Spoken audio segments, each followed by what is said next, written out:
નમસ્કાર મિત્રો, આજે આપણે ભારતીય દર્શનના એક અત્યંત ગહન અને પ્રેરણાદાયી ઉપનિષદ કેન ઉપનિષદ વિશે સમજવાનો પ્રયત્ન કરીશું.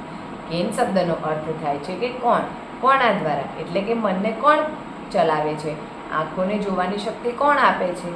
કાનને સાંભળવાની શક્તિ ક્યાંથી મળે છે? અને જીવનમાં રહેલું ચેતન તત્વ શું છે? આવા મૂળભૂત પ્રશ્નોના ઉત્તર આ ઉપનિષદ આપે છે. ઉપનિષદો ભારતીય વેદાંતનું હૃદય માનવામાં આવે છે અને ઉપનિષદનો અર્થ થાય છે ગુરુ પાસે બેસીને એવું જ્ઞાન મેળવવું જે અજ્ઞાનનો નાશ કરે. કેન ઉપનિષદ ખાસ કરીને ચેતના અને આત્મજ્ઞાન વિશે વાત કરે છે અને આપણને બહારની દુનિયા કરતાં અંદરના સત્ય તરફ લઈ જાય છે. આ ઉપનિષદનો પ્રથમ મંત્ર પૂછે છે કે નિષેધમ પતતિ પ્રેષિતમ મનઃ, એટલે કે મનને પ્રેરિત કોણ કરે છે? આંખ જોવે છે, કાન સાંભળે છે, મન વિચારે છે, પણ આ બધાને કાર્ય કરવાની શક્તિ ક્યાંથી મળે છે? ઉપનિષદ તેનો જવાબ આપે છે, એ બ્રહ્મ છે. બ્રહ્મ એટલે સર્વત્ર રહેલું ચેતન તત્વ, અનંત સત્ય અને અદ્રશ્ય શક્તિ. જેમ વીજળી વગર કંઈ પણ યંત્ર કાર્ય કરી શકતું નથી, તેમ બ્રહ્મ વગર શરીર પણ કાર્ય કરી શકતું નથી. કેન ઉપનિષદ કહે છે કે બ્રહ્મને આંખોથી જોઈ શકાતું નથી, મનથી પકડી શકાતું નથી, પરંતુ તેનો અનુભવ થઈ શકે છે. જેનાથી શબ્દો બોલાય છે, જેનાથી મન વિચારે છે અને જેના કારણે સમગ્ર જગત કાર્યરત છે, એ જ બ્રહ્મ છે. આ ઉપનિષદનો એક ખૂબ જ મહત્વપૂર્ણ વિચાર છે કે જે શક્તિ કહે છે હું બ્રહ્મને સંપૂર્ણ જાણું છું, તે હકીકતમાં જાણતો નથી.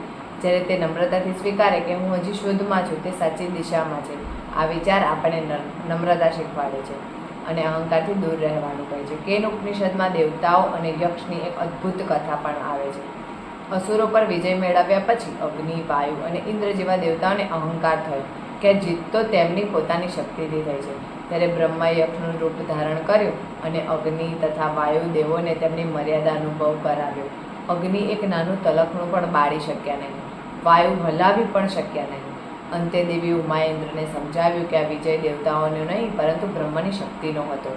આ કથાનો મુખ્ય સંદેશ એ છે કે દરેક શક્તિ પાછળ પરમ શક્તિ કાર્યરત છે અને અહંકાર જ્ઞાનનો સૌથી મોટો શત્રુ છે.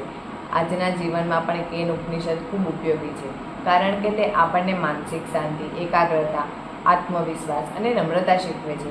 જ્યારે મન ભટકે ત્યારે અંદર જોવાનું, સફળતા મળે ત્યારે અહંકાર ન કરવાનો અને દરેક જીવનમાં એક જ ચેતના છે તે સમજવું, આ બધું કેન ઉપનિષદ આપણને શીખવે છે.